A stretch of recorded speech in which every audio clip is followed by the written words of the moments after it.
नमस्कार, मुद्दा देख रहे हैं आप। मैं हूं आपके साथ रेशु त्यागी। भारतीय वायुसेना के प्रमुख air chief marshal V R. Chaudhari ने गुरुवार को कहा कि लड़ाकू बढ़त बनाए रखने के लिए वायुसेना में महत्वपूर्ण कमियों को तेजी से दूर करने की जरूरत है।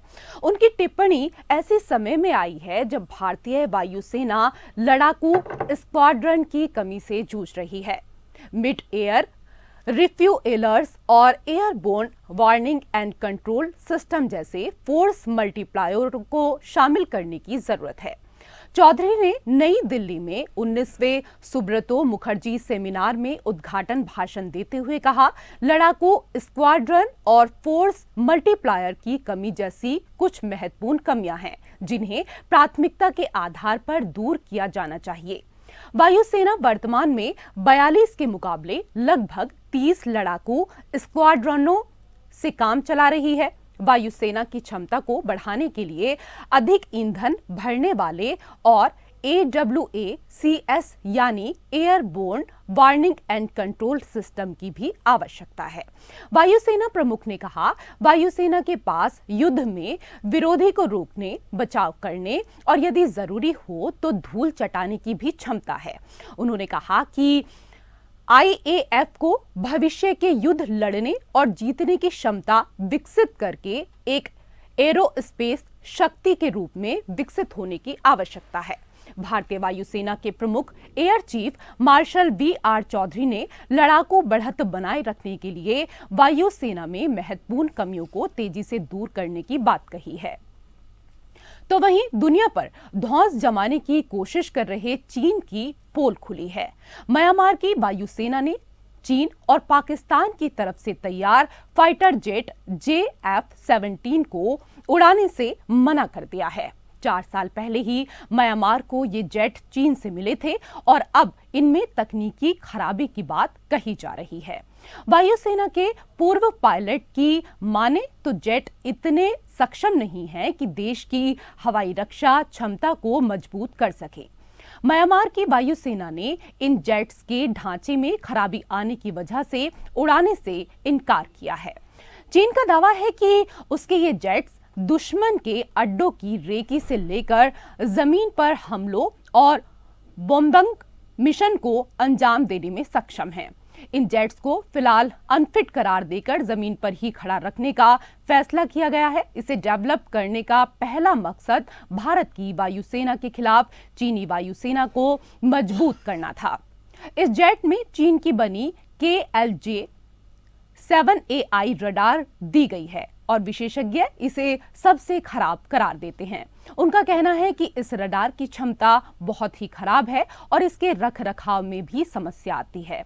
साथ ही इस एयरक्राफ्ट में बियॉन्ड विजुअल रेंज यानी BVR मिसाइल या फिर हवा में दुश्मन का पता लगाने वाली इंटरसेप्शन रडार भी नहीं है। म्यांमार एयरफोर्स के एक पायलट की माने तो वेपन मिशन मैनेजमेंट कंप्यूटर में खराबी आने की वजह से BVR मिसाइल भी लॉन्च जोन में फुस हो गई। जेट का एयरफ्रेम भी कभी भी खराब हो सकता है। इसके विंग टिप्स और हाई पॉइंट्स भी खामियों से भरे हुए हैं।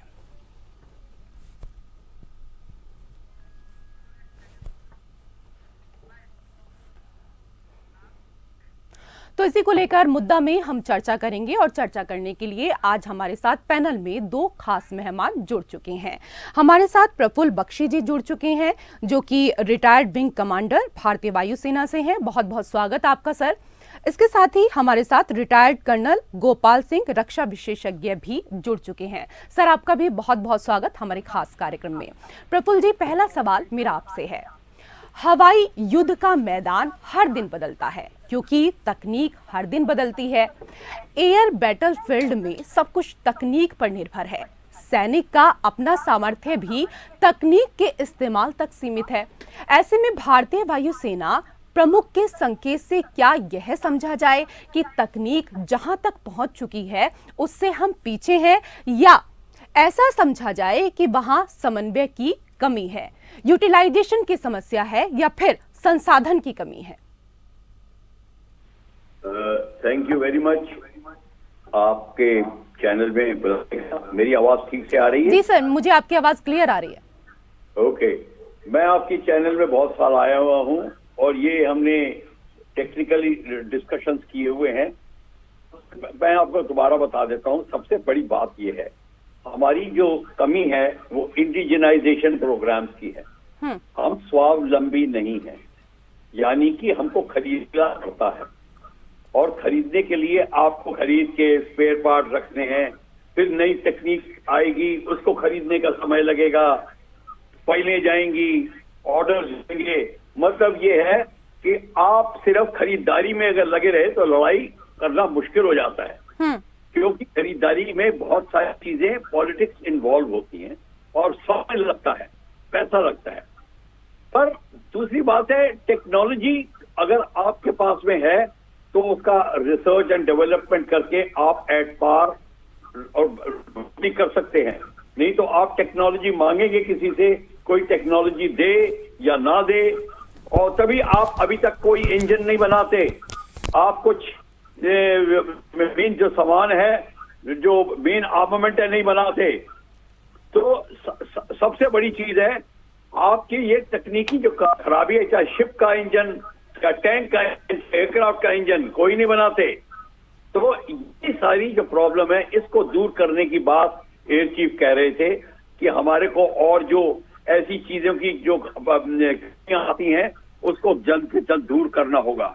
उन्होंने, एयर चीफ ने ये भी बोला कि हमारी जो दूसरी प्रॉब्लम है, क्योंकि हम जहाज खुद नहीं बनाते, खरीदते हैं, हमको 42 स्क्वाड्रन से 45 स्क्वाड्रन चाहिए, हमारे पास 30 स्क्वाड्रन रह गए हैं, मतलब कम से कम 12 स्क्वाड्रन की कमी है। मोटा मोटा ले लीजिए तो 240 एयरक्राफ्ट कहता हूं मैं उसको, 240 की कमी है। आपको टू फ्रंट वॉर करनी है और चाइना के पास 200 स्क्वाड्रन हैं, पाकिस्तान के पास 22 स्क्वाड्रन है और आपके 30 स्क्वाड्रन रह गए हैं। इन चीज को का ध्यान अपनी तरफ करने के लिए एयर चीफ ने जो बात कही है उसका बहुत मायने है। बिल्कुल उनकी बात। हम स्वावलंबी नहीं बनेंगे, इंडिजिनाइजेशन प्रोग्राम करेंगे। और उसके बाद दूसरी कमी ये है सबसे बड़ी कि जो बॉर्डर पे इंफ्रास्ट्रक्चर है, बॉर्डर पे वो हमने पूरा नहीं किया, जो कि चाइना ने कर दिया है। पिछले 6-7 साल में हमने करना शुरू किया है बहुत जोर से, पर हमें 6-7 साल और लगेंगे।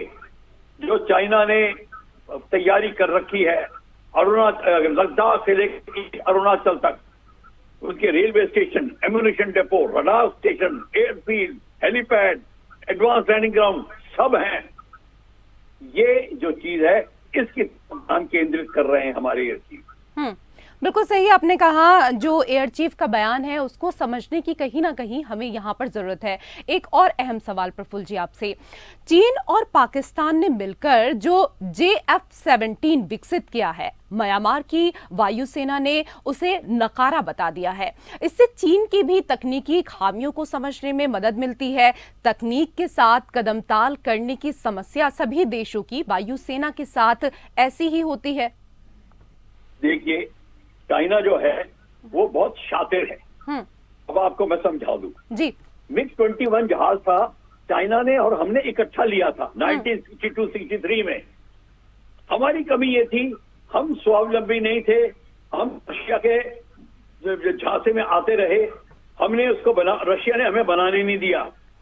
पर चाइना ने क्या किया, जब उसको बनाने के लिए मना किया, चाइना को मना किया, तो चाइना ने बना दिया उसको, रिवर्स इंजीनियर करके उसका कॉपीराइट ले लिया। चाइना ये काम कर सकता है और चाइना ने इस तरीके से सारे जहाज बनाए हैं और चाइना ने काफी बढ़ोतरी हासिल करी है, रिसर्च एंड डेवलपमेंट भी किया है। तो ये JF-17 चाइना ने बनाया है। इस JF-17 का फ्लाई ऑफ हुआ था हमारे तेजस के साथ। कई कंट्रीज को तेजस ज्यादा पसंद आया है। चाइना और म्यांमार, क्योंकि चाइना के प्रेशर में है, उसको ये जहाज खरीदना पड़ा, पर उसको ये जहाज पसंद नहीं आया। तो उसकी रडार की प्रॉब्लम है, उसके हार्ड पॉइंट्स की प्रॉब्लम है, उसके एयर फ्रेम में प्रॉब्लम है। तो ये सारी की सारी, और उसके इंजन में भी प्रॉब्लम आ रही है। तो ये सारी की सारी चीजें मद्देनजर रखते हुए हमें ये पता चलते हैं, माना चाइना अपनी टेक्नोलॉजी बढ़ाता जा रहा है, पर वहां पे भी कमियां हैं। ये नहीं कि चाइना सब कुछ काम अच्छा कर रहा है। तो ये चीजें जो हैं, ये खबर ये आई है कि म्यांमार अब उनका चाइना का एयरक्राफ्ट फ्लाई JF-17, जिसको चाइना और पाकिस्तान ने मिलकर बनाया है, एरोनॉटिकल कॉम्प्लेक्स ऑफ पाकिस्तान और कैटिक ऑफ चाइना ने मिलकर बनाया है इसको। जी ठीक है सर, JF-17 को लेकर आगे भी हम आपसे चर्चा करेंगे, लेकिन फिलहाल हमारे साथ गोपाल जी भी जुड़ गए हैं। तो वायुसेना प्रमुख ने जो बयान दिया है, पहले उसको लेकर चर्चा कर लेते हैं एक बार। गोपाल जी, चीन सीमा पर जिस तरह की स्थिति है, ऐसे में भारतीय वायुसेना प्रमुख के इस बयान के क्या मायने निकाले जाएं? यह है आत्मावलोकन है या तैयार रहने के संकेत हैं? देखिए, हमारी वायुसेना, आर्मी, नेवी पहले से ही सतर्क है और पूरी तरीके से सक्षम रहे हैं और हैं। जो आज के परिप्रेक्ष्य में चाइना के साथ में जो कहा गया है जी, उसका मतलब साफ है। और कुछ दिन, 2 दिन पहले हमने, हमारी एयरफोर्स ने पूरा अपना ऑपरेशन यानी ट्रेनिंग किया है, अभ्यास किया है। आप देखिएगा, चाइना का सबसे बड़ी प्रॉब्लम जो हवाई जहाज के अंदर जो J-17 के बारे में जो बात करते हैं, उनका यानी जहां पर ये पार्क है वो काफी ऊंचाई पर है। जहां ऊंचाई पर है तो पेलोड, मैंने पहले भी कहा था कि पेलोड ले जाने की क्षमता जो भारतीय हवाई जहाजों में है, हमारे फाइटर जेट्स में है, वो तकरीबन 40 से 50% चाइना के कम है कैपेसिटी उनकी, क्योंकि उतना फ्यूल वो नहीं ले सकते।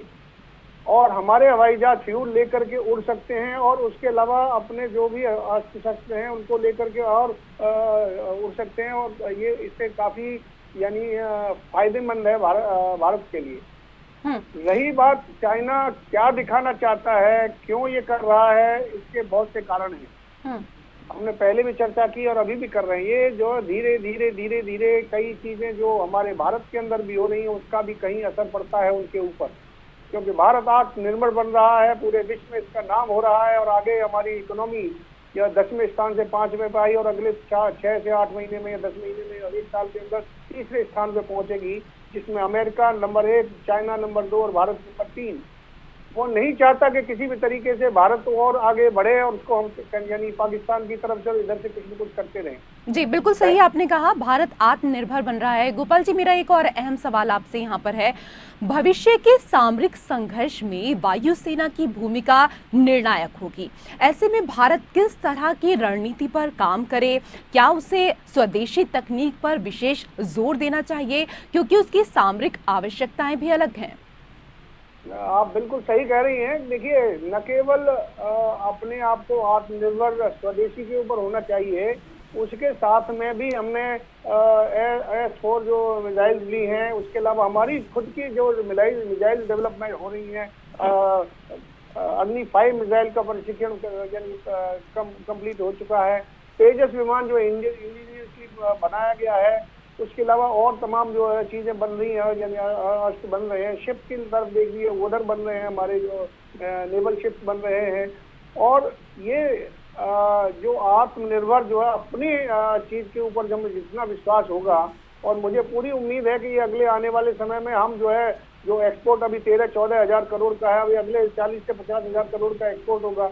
और इनका जो विमान जो अभी हमारे विंग कमांडर साहब ने बताया कि म्यांमार और पाकिस्तान में इन्होंने नकार दिया, ले तो लिया, जबरदस्ती लेना पड़ा क्योंकि कॉन्ट्रैक्ट साइन था, लेकिन उनका कितने उसके अंदर खामियां हैं।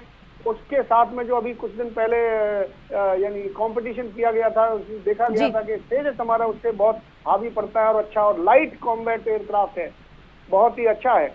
तो कहने का तात्पर्य है, और आगे आने वाले समय में इसके अलावा होगा AI, आर्टिफिशियल इंटेलिजेंस के ऊपर हमें बहुत ध्यान देने की आवश्यकता है। उसके ऊपर मुझे पूरी उम्मीद है कि हमारी भारतीय एयरफोर्स उसके ऊपर काम कर रही है। और आने वाले समय में चाइना से कहीं हम शायद 2 कदम आगे होंगे।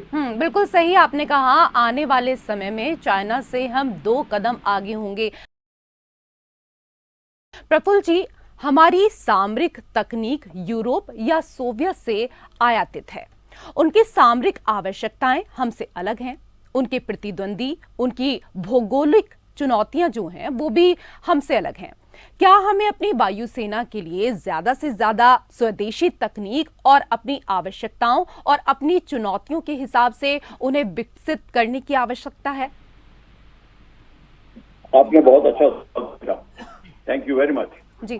सबसे बड़ी यही हमारी कमी रही है कि अभी तक हमने ये काम नहीं सोचा था कि अपनी थ्रेट, अपनी परसेप्शन, अपनी टेरेन के हिसाब से और अपनी रिक्वायरमेंट और जरूरतों के हिसाब से हम इक्विपमेंट बनाए, खरीदे।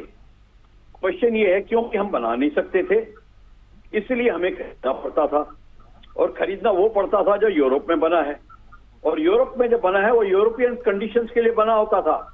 इसलिए कई जहाज जो हमने खरीदे, कई शिप भी खरीदे, कई टैंक्स की बात आती है, उनको इंडिजनाइजेशन करना पड़ता था इंडियन वेदर के हिसाब से। Desert 50 degree plus, -40 degree temperature, -50 degree temperature, ये ना किसी कंट्री में नहीं मिलता, ये सिर्फ भारत में मिलता है।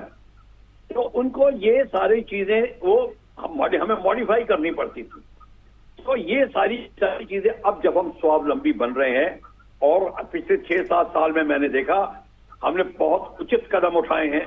भारत की ये गवर्नमेंट ने जो आज से 50 साल पहले करना चाहिए था, हम अब उसको पिछले 6-7 साल में किया है।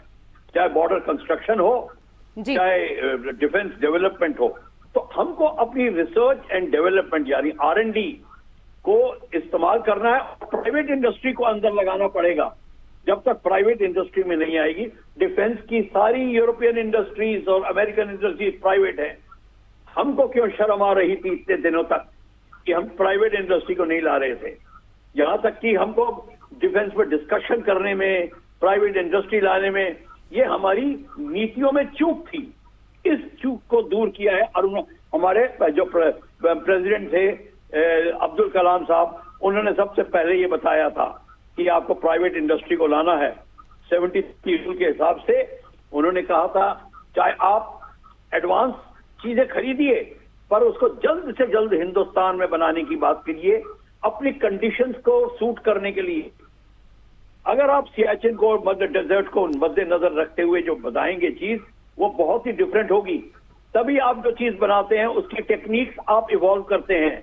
जब रशिया आते थे तो वो हमारे फाइटर और ट्रांसपोर्ट एयरक्राफ्ट को जो सियाचिन में फ्लाई करते थे, उनको देख के डरते थे कि आप कैसे कर रहे हो ये सब कुछ, इसके लिए डिजाइन नहीं है। तो हम उनको बोलते थे आप चुप रहिए, देखते चलिए क्या क्या कर सकता है आपका इक्विपमेंट। ये बात होती थी। तो इसीलिए हमारे को, आपने बिल्कुल ठीक कहा, जो अब आगे से हमको डेवलपमेंट करनी है वो अपनी स्थिति के अनुसार, अपनी कंडीशंस, वेदर के अनुसार और रिक्वायरमेंट। देखिए यूरोप में तो कोई लड़ाई नहीं है, ये अब लड़ाई शुरू हुई है यूक्रेन और रशिया के बीच में। अभी तक यूरोपियन यूनियन में क्या है पता है, लोगों ने अपनी आर्मी 1/3 कर दी है। सारी कंट्रीज ने जॉइंट आर्मी, जॉइंट एयरफोर्स बनानी शुरू कर दी है, क्योंकि इनकी सेट कम है। ये यूक्रेन की लड़ाई के बाद अब सबके माइंड चेंज हो रहे हैं, और सब सोचते थे 10 दिन की लड़ाई, 5 दिन की लड़ाई होगी। लड़ाई जब 1 साल निकाल रही है और अगले साल में जा रही है, अब लोगों को फिक्र होनी शुरू हुई है कि लड़ाई बहुत लंबी भी हो सकती है और रिक्वायरमेंट अलग अलग हो सकती है। तो ये जो भारत को की सोच है बिल्कुल ठीक है। ये नई नीतियों का एक जो अनुसरण हम कर रहे हैं और नई नीति फॉलो कर रहे हैं, वो हमको बहुत ही साथ देंगी। और ये बिल्कुल सही सर आपने कहा, और भारत की सोच ही है जिस वजह से भारत लगातार पिछले 6-7 सालों में बहुत तेजी से आगे बढ़ रहा है। गोपाल जी, चीन की अगर बात की जाए तो चीन अपने बयानों से अपनी वास्तविकता को छुपाता है। ऐसे में ये तय कर पाना कि उसकी सामरिक समृद्धि कहां तक है, यह भी मुश्किल है। हम मानक यानी पैरामीटर कैसे तय करें कि हमें किस लेवल पर आना है जो सुरक्षित स्थिति में हो? देखिए, आपका सवाल बहुत वाजिब है। अभी यदि हम चाइना को अच्छी तरीके से इस वक्त आज के परिप्रेक्ष्य में पढ़ें तो उसकी कंडीशन, सिचुएशन, जो भी कही आंतरिक समस्याएं इतनी हैं कि एक तो कोरोना ने जो उसने शुरू किया पूरे विश्व को उसने ग्रसित किया, और उसका इंटेंशन था कि भारत में 2-4-6 करोड़ लोग मरें। फॉर्चुनेटली ऐसा हुआ नहीं, क्योंकि यहाँ की सरकार ने 3 महीने 4 महीने के अंदर वैक्सीन बनाया, और यानी बहुत ही कम से कम जो है उसका इफेक्ट हमारे ऊपर हुआ। और उसके अलावा 57 देशों को और भी मदद की। दूसरी बात, उनकी इकोनॉमी जो है धीरे धीरे काफी डोलड्रम्स में है, और पूरे विश्व की इस वक्त है, अमेरिका भी इसमें शामिल है कि उसकी भी इकोनॉमी के ऊपर बहुत असर पड़ा है, लेकिन भारत की इकोनॉमी उसी रूप में और आगे बढ़ रही है। तीसरा हम लेंगे, यदि उनकी सेना को लें, सेना वहाँ कॉन्स्क्रिप्ट है। कॉन्स्क्रिप्ट का मतलब है कि 2 से 3 साल के लिए उनको रखा जाता है, नए बच्चे हैं उनको, they are not battle hardened. उसके खिलाफ यदि हम देखें भारत की सेना का एक एक जवान जो है 10-10, 20-20, 25-25 जवान के लिए भारी है, और मनोबल सबसे उच्चतम स्तर का है। चौथी बात ये कहेंगे कि सामरिक स्थिति में पहले हमारे पास में न कपड़े हुआ करते थे, न जूते होते थे, न हथियार 303 राइफल हुआ करती थी। आज हमारे पास में वो जो यानी कंपेटेबिलिटी के हिसाब से देखें कि चाइना से भी अच्छे हथियार हमारे पास में है, और तकरीबन आगे आने वाले 1-2 साल के आगे आने वाले समय में हमारे पास में इंडिजिनियसली मैन्युफैक्चर्ड वेपन्स होंगे, जो देशों में विदेशों से भी अच्छे होंगे।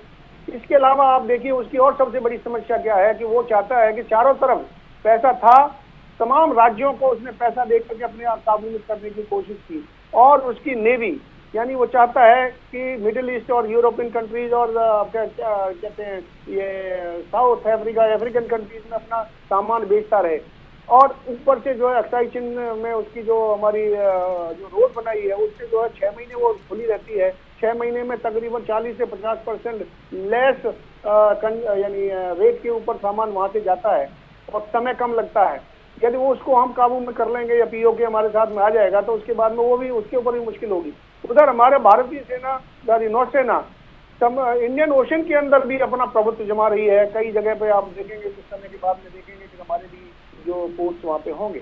तो स्थिति उसकी बड़ी विचाराधीन है। वो इस वजह से हमें हर वक्त उकसा के रखता है, जिससे कि हमारा सामरिक शक्ति आगे ना बढ़े, और वो तो बढ़ेगी चाहे कितना भी कर ले चीन या यानी कोई पाकिस्तान, वो तो बढ़ना ही है। क्योंकि आज की जो क्वालिटी है, आज की जो देश की हमारी सरकार है, या उसके अलावा हमारे देश के अंदर जो जागृति पैदा हुई है, आप देखिए कुछ समय पहले की बात देखिए, हर दूसरे यानी साल में 3 से 4 या 5 हमारे साइंटिस्ट जो है उनकी डेथ हो जाती थी। क्या कारण से ये मैं नहीं कहूंगा, लेकिन आज देखिए भगवान की दया है या जो भी स्थिति है, हमारे सारे साइंटिस्ट अपने अपने तरीके से काम कर रहे हैं। डीआरडीओ अच्छा काम कर रहा है, स्पेस में रिसर्च में काम हो रहा है, वेपन इंडिजिनाइजेशन में काम हो रहा है। आप देखिए कहाँ नहीं हो रहा।